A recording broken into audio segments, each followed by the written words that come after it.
McQueen multfilmini Pixar shunchaki animatsiya qilmagan, ular mashinalarga xuddi insonlardek xarakter bergan. Keling, men buni tushuntirib beraman. Chaqmoq McQueen yurganda shunchaki sirg'alib ketmaydi, mashina og'irlik qiladi, yo'l bilan uriladi, shina bosimi seziladi. Bularni hammasini animatorlar o'ylab chiqqan. Pixar jamoasi haqiqiy poyga musobaqalariga boradi. Mashina burilganda qanday egiladi, tezlashganda qanday silkinadi, bularni hammasini yozib olishadi va animatorlari referens sifatida ishlatadi. Shuning uchun multfilmdagi har bir burilish sahnasi rostdan haqiqiydek tuyuladi. Multfilmdagi eng katta fokus ko'z. Pixar avval ko'zni faralarga qo'yib ko'radi. Bu juda g'alati ko'rinadi. Mashina tirikdek ko'rinmaydi. Shuning uchun ular ko'zni oynaga joylashtiradi. Bu odam ko'zi va yuz ifodasiga juda yaqin keldi.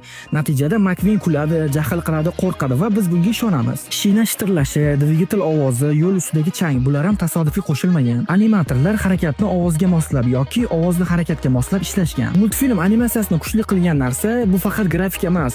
Multfilmning eng katta yutug'i yo'q narsani his qildira olishi bo'lgan va bunda animatorlarning o'rni juda katta. Animatsiyani mana shunday sodda tilda tushuntirgan yoqqan bo'lsa, like bosib obuna bo'lib qo'yish esingizdan chiqmasin. Keyingi videoda yana qaysi animatsiyani tahlil qilamiz? Kommentariyada yozing.